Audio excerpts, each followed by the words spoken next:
All right, everybody, welcome back for another deep dive. Yeah, great to be back. Yeah, always great to have you here. And today we're talking about something I think a lot of people have questions about, Yeah, for sure. and that's intermittent fasting. Yeah, huge topic. Lots of interest around this. Yeah. And especially when we're thinking about athletes. Right. And especially with all these different ways to approach it, Right. It seems like everybody's doing it in a different way. Yeah, and we're going to try to make sense of that today. Yeah, so that's exactly what we're diving into today. Yep. We've got this great article from Physio that's really diving deep into, the research behind intermittent fasting. That's right. And it's really going to help us kind of navigate what all the different types of fasting are and, pros and cons and what the studies are actually saying. Absolutely. So let's get into this. Yeah, let's do it. So first of all, when we say intermittent fasting, I mean, what are we actually talking about here? Right. So at its very basic level, it's just, periods of eating and then periods of not eating. Right. You're abstaining from consuming calories, essentially. Okay. So you're going back and forth between these windows. Right. So it's not like you're just like, starving yourself for 3 days or something like that. Yeah. It's more structured than that. Yes, exactly. Much more regimented, much more about, kind of planning out when you're going to eat and when you're not going to eat. Okay. And this has been around for a while though, right? Absolutely. I mean, the concept of fasting is ancient, right? I mean, it goes back, centuries and centuries, often tied into religious and spiritual practices. Right. But what's interesting about it now is that it's become very much a health and wellness kind of trend, right? Yeah. People are doing it for weight loss. They're doing it for metabolic health and those kinds of things. Yeah. So it's kind of come full circle in a way. Yeah. It's interesting how that happens. So what's actually going on in the body during those fasting periods? Well, that's a good question. Yeah. I mean, why is it that we see all these potential benefits with things like, weight management and metabolic health and... Yeah, so when you fast for an extended period of time, your body starts to shift its fuel source. Okay. And so normally, if you're eating regularly, your body is primarily relying on glucose for energy. Right. But when you fast, your glucose levels start to drop. Right. And then your body starts to turn to its fat stores. Okay. And so it starts releasing free fatty acids. FFAs. Right, FFAs. And those FFAs can then be used by your muscles and your organs for energy. Okay. And in addition to that, your body also starts producing ketones. Right. Yeah, ketones, which can also be used as an energy source by the brain, especially. Exactly. That's right. Okay. So this kind of shift in fuel source is really one of the key things that's driving a lot of those potential benefits. This seems to be, yeah. Right. Now, obviously, more research is needed, but that's kind of the prevailing theory right now. Okay. And then when it comes to like the actual different ways to do it, Right. I mean, there's so many, like we were saying. Right. But this 1:16:8 method seems to be like the one that everybody's always talking about. Right. 16:8 is definitely one of the most popular ones. Yeah. So can you break that down for us? Sure. So essentially, with 16:8, you're fasting for 16 hours each day. 16 hours. Yeah. And then you have an 8-hour window where you can eat all your meals. Okay. So, for example, you might stop eating at 8 p.m. Okay. and then you wouldn't eat again until noon the next day. Okay. And during that 16-hour fasting period, you're typically allowed to drink water, Right. coffee, tea. Unsweetened stuff, right? Right, exactly. You want to keep it calorie-free. Okay.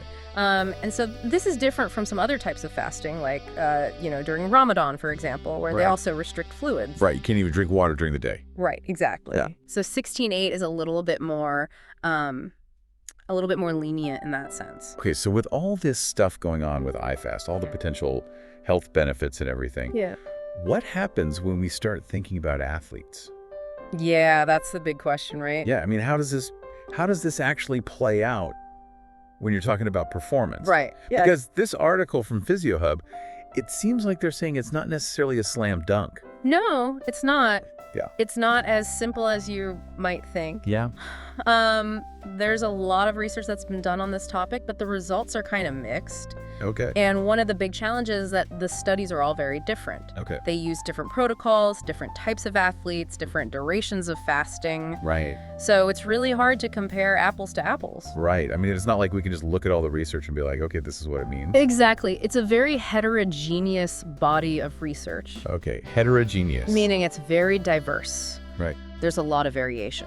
Okay, so what are some of the things that they did find, though?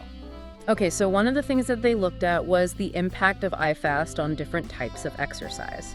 Okay. So, for example, they looked at high-intensity exercise. And what they found was that athletes who were doing high-intensity exercise, like sprinting or weightlifting, Right. they actually tended to see a decrease in performance when they were doing IFast. Really? Yeah. So like they were trying to do IFast and then it was like making them worse at their sport? Yeah, it seemed to be having a negative impact on their ability to perform at their peak. Interesting. Yeah, and it wasn't necessarily an immediate effect either. Oh. It could take a few days or even a few weeks for this performance decline to show up.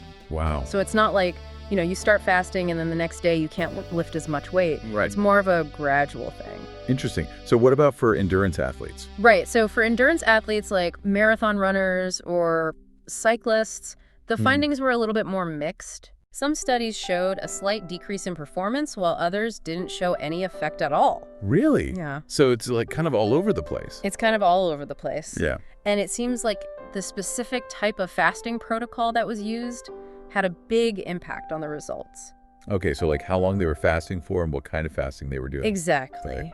So, for example, some studies looked at alternate day fasting, Okay. where you fast every other day, Okay. and others looked at time-restricted feeding, Okay. like the 16-8 method. Right. And it seems like the alternate day fasting was more likely to have a negative impact on endurance performance, Okay. whereas the time-restricted feeding didn't seem to have as much of an effect.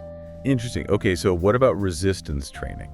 Right. So for resistance training, Which is obviously a big one for a lot of athletes. absolutely. Yeah. The findings were actually kind of encouraging in some ways. Okay. So they found that athletes who were doing resistance training and IFast, they didn't lose any muscle mass. Oh, that's good. Yeah, that's a big concern for a lot of people, right? Yeah. I mean, if you're trying to gain muscle, Right. you don't want to be doing something that's going to make you lose it. Exactly. Yeah. So it seems like IFast doesn't have a negative impact on muscle mass. Okay. In fact, some studies even showed that IFast can help athletes lose body fat. Really? Yeah. So you could potentially get leaner Right. while still maintaining muscle. That's the idea. That's pretty amazing. Yeah, it's pretty cool. Okay, so it sounds like there's some potential benefits there, but overall, this article is really stressing that like the impact on performance is still inconclusive. Yes, that's very important to remember. Okay. We don't have all the answers yet. Right. And I think the main takeaway is that it really depends on the individual athlete. Okay. It depends on their sport. Right. It depends on their training goals. Right. It depends on how they implement IFast.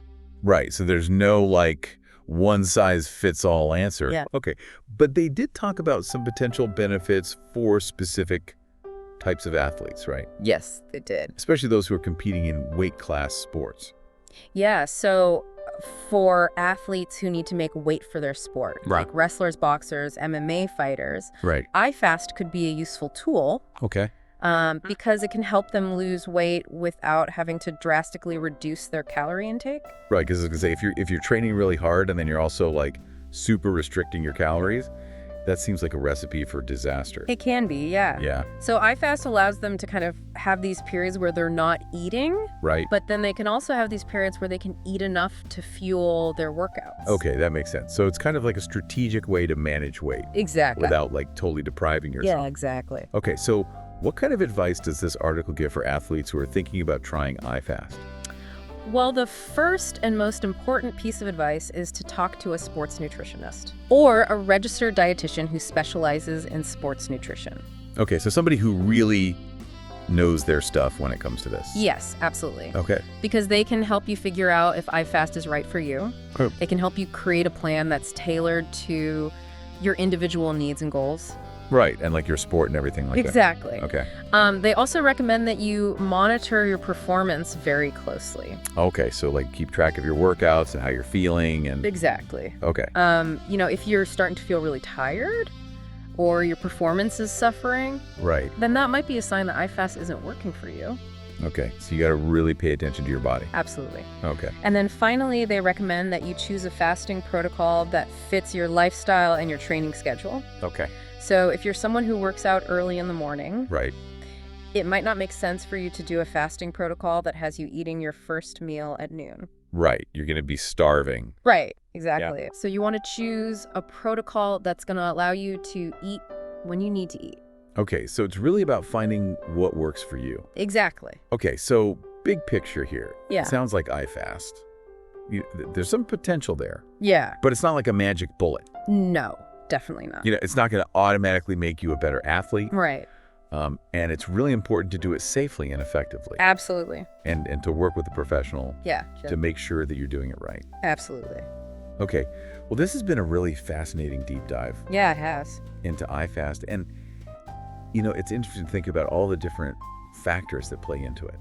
It really is. And it's not just about, when you're eating, but it's also about what you're eating and your training and all these other Your things. sleep, your stress level. All that stuff. Yeah, it's all connected.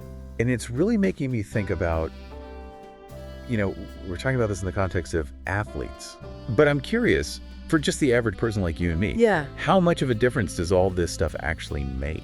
That's a great question. Yeah. I mean, we're not professional athletes. Right. But we still want to be healthy. Absolutely. We still want to feel good. Yeah. So how much of a difference does it actually make for us to be paying attention to all this stuff? That's a really good question. And I think it's something that more and more people are starting to think about. Yeah. For a long time, we've kind of just focused on, calories in, calories out. Right. Eat less, move more. Yeah. But I think there's a growing awareness that it's more complicated than that. Absolutely. Yeah. And that things like the timing of our meals Right. and the types of foods that we're eating Yeah. can have a big impact on our health and well-being. Absolutely. And I think as we learn more about the gut microbiome Right. and how that interacts with our food, Yeah. we're going to start to see even more evidence of that. Exactly. Yeah, it's really fascinating stuff. Yeah, it is. So what other aspects of personalized nutrition do you think could be out there? Oh, that's a good one. I mean, it's interesting to think about, we've got all these, wearables now, and we can track our sleep and our heart rate and all this stuff. Yeah. Could we get to a point where, we're tracking our blood sugar in real time and our, hormone levels and... It's definitely possible. I mean, the technology is advancing so rapidly Yeah. that I think we're going to see a lot of really cool developments in the next few years. Yeah.